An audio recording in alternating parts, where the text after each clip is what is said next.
नमस्कार, आप देख रहे हैं एबीसी न्यूज़। मैं हूं अनुराग सक्सेना। आज कानपुर में ख़ास सेमिनार आयोजित हो रहा है, यानी कि डॉक्टर्स का सेमिनार है, लेकिन कहीं ना कहीं जो पेरेंट्स हैं उनके लिए बहुत ही ख़ास ये इम्पॉर्टेंट सेमिनार है, क्योंकि यहाँ पर सारे वरिष्ठ पेडिट्रियंस, यहाँ पर सारे डॉक्टर्स मौजूद हैं जो आपके बच्चों का इलाज करते हैं। और इसी श्रृंखला में हमारे सारे ख़ास मेहमान सीधे मुंबई शहर से यहाँ पर जुड़े हुए हैं। जाने माने वरिष्ठ पीडियाट्रिक डॉक्टर हैं ये, और लगभग 27 सालों से डॉक्टर्स के रूप में बच्चों का इलाज तो कर ही रहे हैं, साथ ही साथ जो पेरेंट्स हैं उनको भी ये समझाते आए हैं कि किस तरीके से बच्चों की देखभाल करनी है। और उससे भी इम्पॉर्टेंट चीज़ ये है कि जो भी वरिष्ठ डॉक्टर्स हैं, जो भी नए डॉक्टर्स आ रहे हैं इस फील्ड में, उनको भी ये ट्रेन करते आ रहे हैं। उसी श्रृंखला में हमारे साथ इस वक्त मौजूद है डॉक्टर समीर दलवाई जी। सर, बहुत बहुत स्वागत है आपका एबीसी न्यूज़ में। सर, जिस तरीके से आज सेमिनार हो रहा है, लगभग पिछले 27 सालों से आप लगभग इस तरह से सारे सेमिनार्स अलग अलग देश के अलग अलग कोने में कर रहे हैं। आज क्या इम्पोर्टेंट और ख़ास कानपुर में? नमस्कार, मेरा नाम डॉक्टर समीर दलवाई, मैं मुंबई से हूँ और मैं बच्चों के जो विकास से जुड़े हुए प्रॉब्लम्स हैं उसके बारे में काम करता हूँ। आज का जो सेमिनार है वो है अर्ली चाइल्डहुड डेवलपमेंट, मतलब पहले 3 साल में पैदा होने के बाद जो बच्चे के साथ हम करते हैं या जिस तरह का माहौल बच्चे को हम देते हैं, जिस तरह की परवरिश पहले 3 साल में देते हैं, उसके बाद देकर उतना फ़ायदा नहीं होगा। इसका मतलब है आपको तो 18 साल बच्चे को संभालना है, वो तो ठीक है, मगर जो पहले 3 साल में आप कर पाओगे उसका फ़ायदा ज़िंदगी भर रहेगा। और अगर ये पहले 3 साल छूट गए तो बाद में उसको आप कवर नहीं कर सकते। तो आज हम ये मुहिम चला रहे हैं पिछले 2.5-3 साल से इंडियन एकेडमी ऑफ पीडियाट्रिक्स के तहत, कि कम से कम 7-8 हज़ार पीडियाट्रिशियंस को हमने ट्रेन किया है इस प्रोग्राम के तहत। पूरे देश में हम 190 हो गए, अब बहुत ही जल्द 200 वर्कशॉप्स हम कर रहे हैं। और उसमें हम पेरेंट्स को हम डॉक्टर्स को यही सिखा रहे हैं कि आप पेरेंट्स को कैसे काउंसिल करना चाहिए। आमतौर पे हम डॉक्टरों को वो सिखाते हैं कि आप ट्रीटमेंट बच्चे की कैसे करिए, मगर ये खासियत इस प्रोग्राम की है कि हम उनको सिखा रहे हैं कि पेरेंट्स को काउंसिल कैसे किया जाए। मानिए बच्चे के न्यूट्रिशन के बारे में, आहार के बारे में, बच्चे के गुड हेल्थ के बारे में, और उससे ज़्यादा बच्चे के विकास के बारे में, बच्चे को अर्ली पहले 3 साल में सिखाने की जो चीज़ें होती है, सीखने की चीज़ें होती है उसके बारे में, और बच्चे के सुरक्षा के बारे में।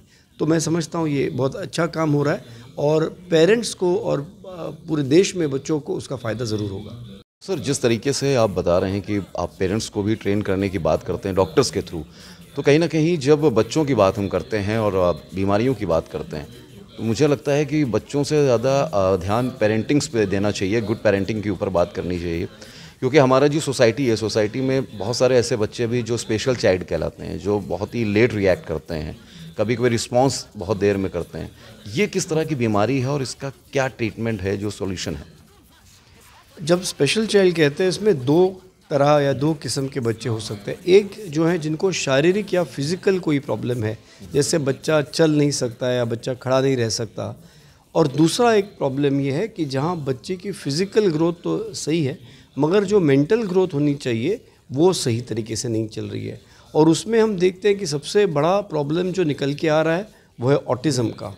उसी के साथ है दूसरा एक प्रॉब्लम ADHD, मतलब जो बच्चे बहुत हाइपर एक्टिव है, जो पढ़ाई लिखाई में ध्यान कम देते हैं।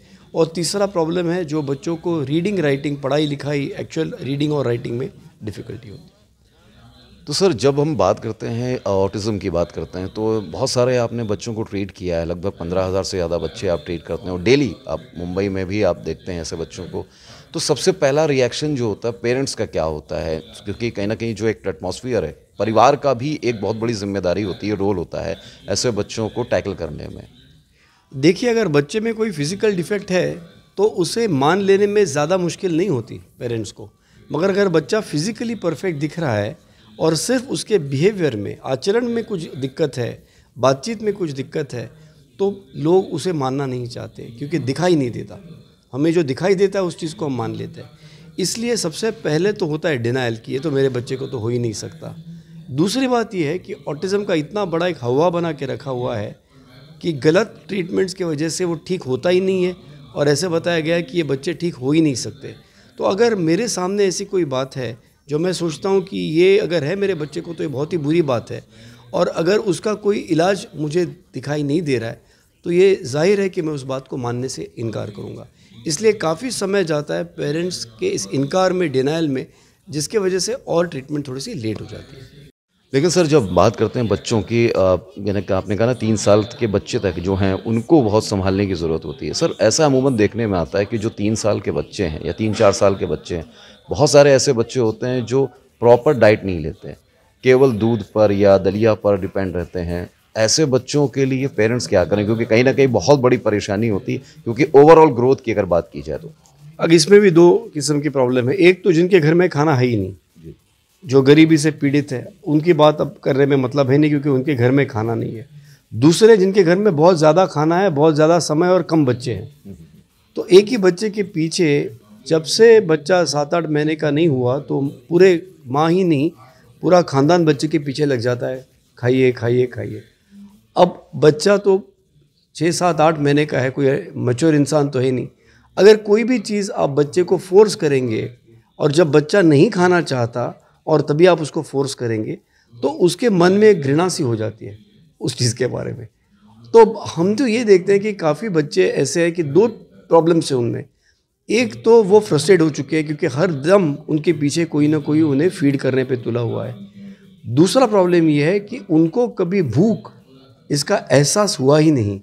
अगर भूख का एहसास नहीं हुआ तो सटाइटी मतलब पेट भरने का भी एहसास नहीं होगा। अभी इसमें से 2 प्रॉब्लम हो सकते हैं। एक तो बच्चा खाएगा नहीं तो थोड़ा वीकनेस हो सकता है, लेकिन अगर बच्चे को सटाइटी मतलब पेट भरने की समझ नहीं आई तो ये भी हो सकता है कि दिन भर खाते रहे। अब बच्चा खाए, इससे और खुशी की बात हमारे लोगों के लिए हो नहीं सकती।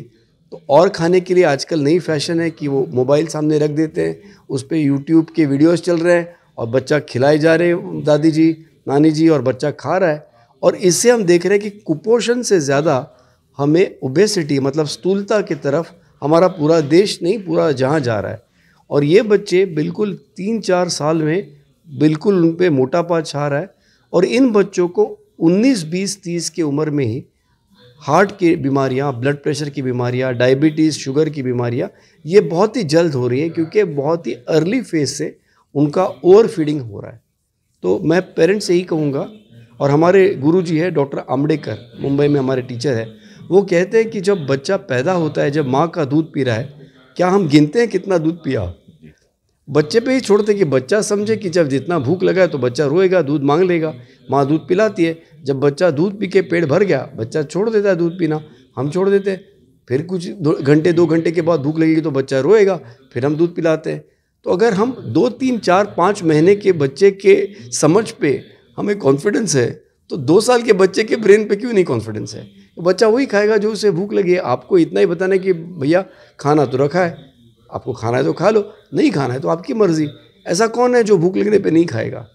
और ये जब बुरी बात इसलिए लगती है क्योंकि ऐसे बहुत से बच्चे जो खाना चाहते हैं उनके पास खाना नहीं है, गरीबी की वजह से, किसी और प्रॉब्लम की वजह से, और जिनके पास है वो ज़रूरत से ज़्यादा दे रहे हैं। तो ये बैलेंस, ये समझ के बैलेंस रखना ज़रूरी है। अच्छा सर, जब बात बच्चों के कर रहे हैं तो एक सबसे बड़ा सवाल जो अभी आपने कहा मोबाइल, तो ये कहीं ना कहीं बच्चों की जो मेंटल कंडीशन है उस पर सबसे बड़ा अटैक कर रहा है। तो इसको लेकर आप, ये जो सबसे बड़ी परेशानी पेरेंट्स की है, कहीं ना कहीं कुछ पेरेंट्स ऐसे होते हैं जो अपने काम को कहना कंप्लीट करने के लिए, बच्चों का माइंड डाइवर्ट करने के लिए मोबाइल देते हैं, फिर वो बीमारी बन जाती है। ऐसे पेरेंट्स के लिए आप क्या कहना चाहेंगे? और जो पेरेंट्स हैं वो परेशान हैं अपने बच्चों की आदत से कि वो नींद में भी कहीं ना कुछ बड़बड़ाते रहते हैं, इस चीज़ को, इस स्थिति को क्या देखेंगे और कैसे कहेंगे? मोबाइल से भी जुड़े हुए 2 तरह की प्रॉब्लम है। एक है फिजिकल प्रॉब्लम, मतलब ये दिखाया गया है कि एक्चुअली आंख पे या रेटाइना पे बच्चे के असर हो सकता है क्योंकि वो लाइट कॉन्स्टेंटली देख रहे हैं। मगर उससे ज़्यादा नुकसान बच्चे के सामाजिक व्यवहार और सामाजिक समझ में होता है। इंसान का बच्चा जो है इंसानों को देख देख के इंसानी हुकूक या इंसानी तौर तरीके सीखता है। तौर तरीके सीखेगा तो इशारे सीखता है, इशारे सीखेगा तो इंसान के साथ रह रह के बातचीत सीखेगा। अगर हमने इंसान से उसे कट किया और उसे सिर्फ चीज़ों में, वस्तुओं में और मोबाइल में रख दिया तो 2 बातें होती है। एक तो वो इंसान को देखेगा नहीं तो इंसान के तौर तरीके समझेगा नहीं, इशारे समझेगा नहीं, बातचीत समझेगा नहीं। लेकिन चीज़ें जो होती है, ख़ास करके मोबाइल फ़ोन, ये एक पैटर्न में चलते हैं। तो हमने देखा है, जो हमारी संस्था है new Horizons child development centre, जो मुंबई में हम 21 साल से काम कर रहे हैं, हमने देखा है कि ऑटिज़म के बारे में इतनी गलत फहमियाँ हैं कि जो लक्षण है उन्हीं को बीमारी का दर्जा देकर सालों साल ट्रीटमेंट दी जा रही है। मतलब मेरा बच्चा बात नहीं कर रहा है तो उसे बात करने सिखाओ, बात नहीं कर रहा है ये एक लक्षण है किसी और बीमारी का। मतलब बुखार एक लक्षण है मलेरिया का या टीबी का या टाइफाइड का, तो बुखार के लिए हम सब पहले 2 दिन पैरासीटामोल खा लेते हैं, क्रोसिन खा लेते हैं, मगर 2 दिन में बुखार कम न हुआ तो हम डॉक्टर से पूछते हैं कि टेस्ट करिए भैया, बताइए कि बीमारी क्या है। अगर मलेरिया है तो फिर हम मलेरिया की दवाई देते हैं, ये नहीं कि नहीं भैया मलेरिया की दवाई मत करिए, आप बुखार की दवाई देते रहिए। ठीक उसी तरह से ऑटिज़म में स्पीच ना आना, बातचीत ना करना, ये एक लक्षण है। चंचलता होना ये एक लक्षण है।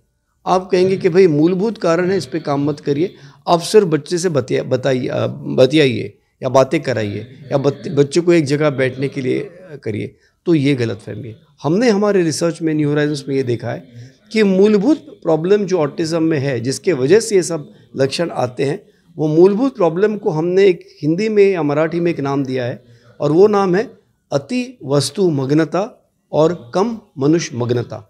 तो ये बच्चे हैं जिनको पीढ़ी दर पीढ़ी, ये जेनेटिक ट्रेट है, बीमारी नहीं है, कि कुछ बच्चे इंसानों में उनकी तवज्जो कम होती है, इंसानों की तरफ रुख या ध्यान कम होता है, चीज़ों में रुख या ध्यान ज़्यादा होता है।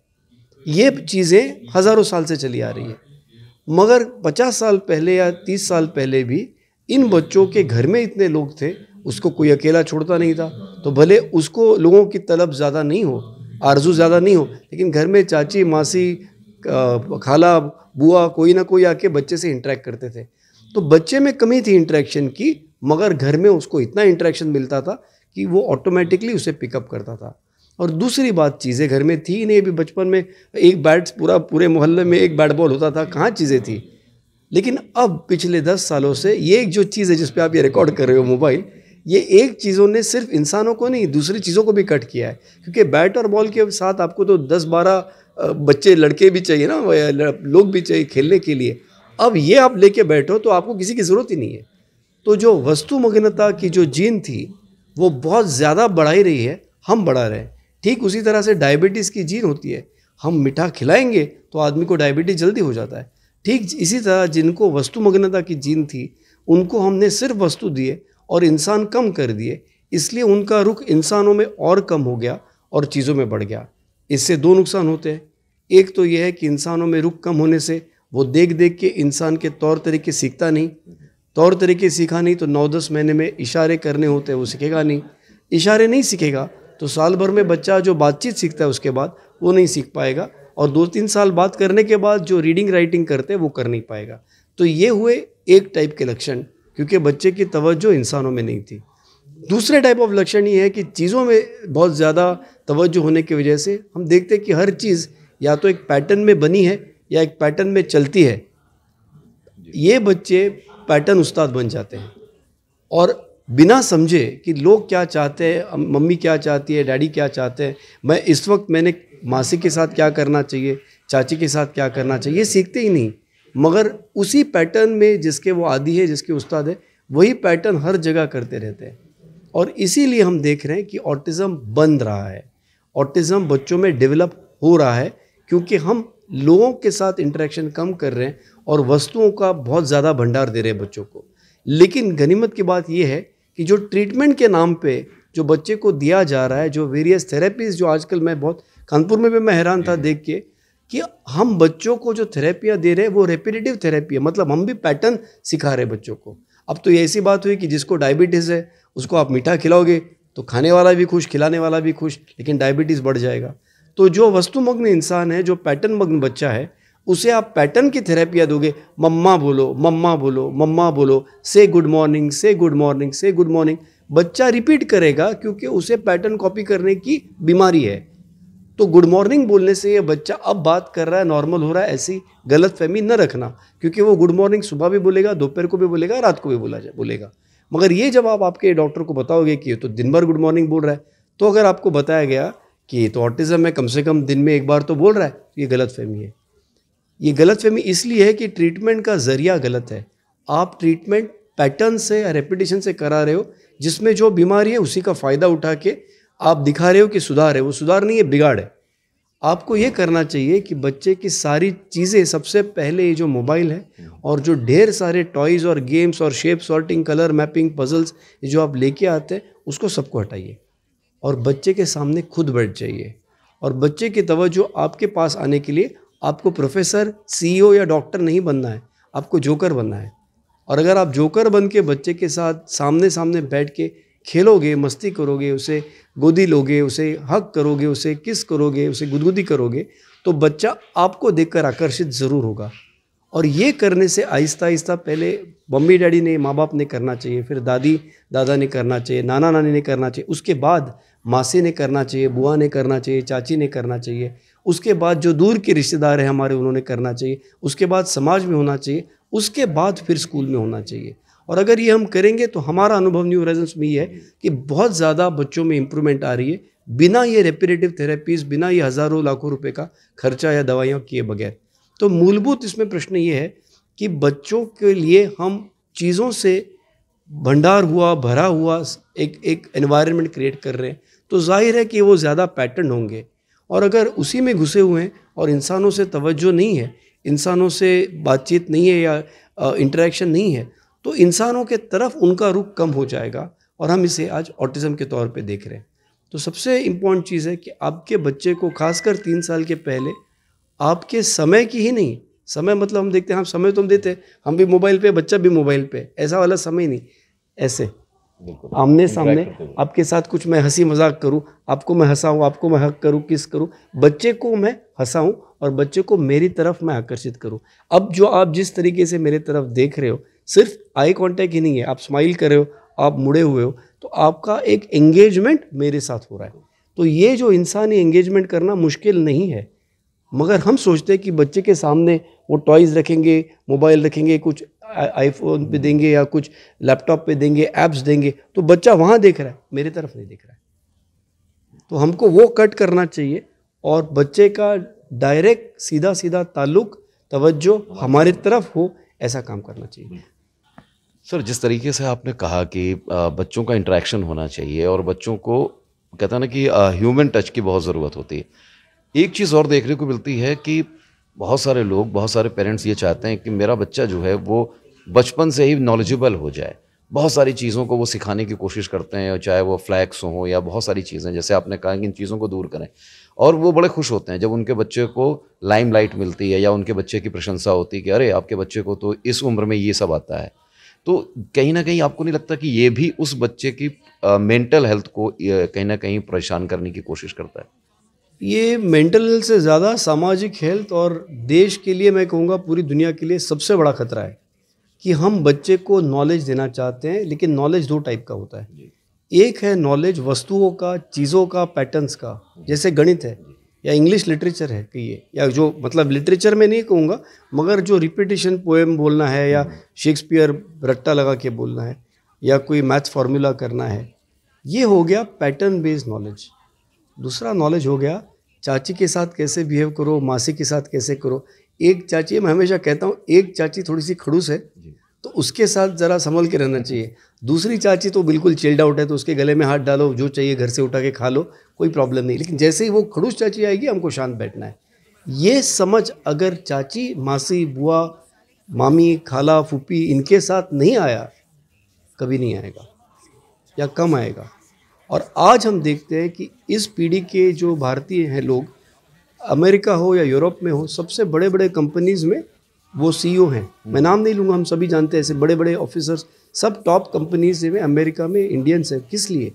क्योंकि वो जानते हैं कि लोगों को कैसे हैंडल करना चाहिए। हमारी तांत्रिक स्किल्स अमेरिकन की तांत्रिक स्किल से बहुत ज़्यादा है, टेक्निकल स्किल बहुत ज़्यादा है, ऐसी बात नहीं है। लेकिन हमारा पीपल हैंडलिंग स्किल जो है, क्योंकि हम बाहर रोड पे निकलेंगे तो अभी बम्बई में हम रहते हैं तो एक फ्लैट में कोई केरला वाला रहता है, एक फ्लैट में बंगाली रहता है, एक फ्लैट में पंजाबी रहता है, एक फ्लैट में मराठी रहता है। सर, जब बात हम पेरेंट्स की कर रहे हैं, गुड पेरेंटिंग की कर रहे हैं, तो जो हमारे पेरेंट्स हैं उनके लिए क्या आप मैसेज देना चाहेंगे? क्योंकि ऑनलाइन की आई थिंक ऑनलाइन की जो काउंसलिंग सुविधा है वो भी आपकी तरफ से होती है, और जो पेरेंट्स हैं वो किस तरीके से इस चीज़ को समझ पाएँ। और सेकेंडली चीज़ जो है कि जिस तरीके से आजकल सेंटर्स खुले हुए हैं या स्कूल्स में भी इस तरह का ट्रीटमेंट दिया जा रहा है, उस चीज़ को कैसे आप देखते हैं और पेरेंट्स के लिए क्या मैसेज देंगे? दूसरा सवाल मैं पहले लूँगा कि जो स्कूल में हो रहा है या कहीं हो रहा है, अगर ये रेपिटेटिव है, वही चीज़ बार बार की जा रही है, तो आपके बच्चे के हित में शायद ना हो। दूसरी बात, उनसे जो भी कर रहे हैं आप राइटिंग में ले लीजिए, क्योंकि जब हम राइटिंग में कोई डॉक्टर कुछ देता है तो उसको ज़्यादा जिम्मेदारी होती है। ये 2 बातें कहूँगा। रहा सवाल पेरेंट्स का, तो हम जो ऑनलाइन कोचिंग प्रोग्राम करते हैं, हम पेरेंट्स को ये एक्सप्लेन करते हैं कि सबसे पहले बच्चे को आपका समय और उस समय में इंटरेक्शन दीजिए। ये हर चीज़ करिए जिससे बच्चे का रुख जो है, बच्चे की तवज्जो, बच्चे का ध्यान आपकी तरफ हो और न कि चीज़ों में हो। फिर आप घर का काम भी कर रहे हैं तो वो काम में भी बच्चा शामिल हो, काम सीखने के लिए नहीं, काम सीखने के बहाने से, मगर एम हो कि आपके तरफ तवज्जो हो। और फाइनल चीज़ मैं ये कहूँगा कि सबसे ज़्यादा इसमें अगर कोई पीड़ित है तो बच्चे से ज़्यादा पीड़ित उसकी माँ है। तो ये मैं सभी से कहूँगा, ख़ास करके हमारे जो जेंट्स हैं, जो हस्बैंड्स हैं, जो फादर इन लॉज है, कि जो माँ है बच्चे की, उसका दिल सबसे ज़्यादा दुखा हुआ है, सबसे ज़्यादा टेंशन में है। तो उसका ख्याल करिए, उसको ब्लेम मत करिए, उसको सपोर्ट करिए। धन्यवाद। Thank you so much sir, हमसे जुड़ने के लिए और हमारे साथ इतनी अच्छी बातें शेयर करने के लिए। तो हमारे साथ वरिष्ठ बाल रोग चिकित्सक डॉक्टर समीर दलवाई हमारे साथ थे। उन्होंने बहुत ही अच्छी बातें कही कि किस तरीके से पेरेंट्स को अपने इन बच्चों को ट्रीट करना चाहिए, टैकल करना चाहिए, और ऑनलाइन की भी इस तरह की काउंसलिंग सुविधा उपलब्ध है सर के पास, और किस तरीके से हमें मैनेज करना चाहिए ऐसे बच्चों को, और किस तरीके से बच्चों की देखरेख करनी चाहिए, पालन पोषण करना चाहिए, कैसे उन्हें इन सब चीज़ों से, मोबाइल से और इन सब चीज़ों से दूर रखना चाहिए ताकि बच्चों का मानसिक विकास हो सके।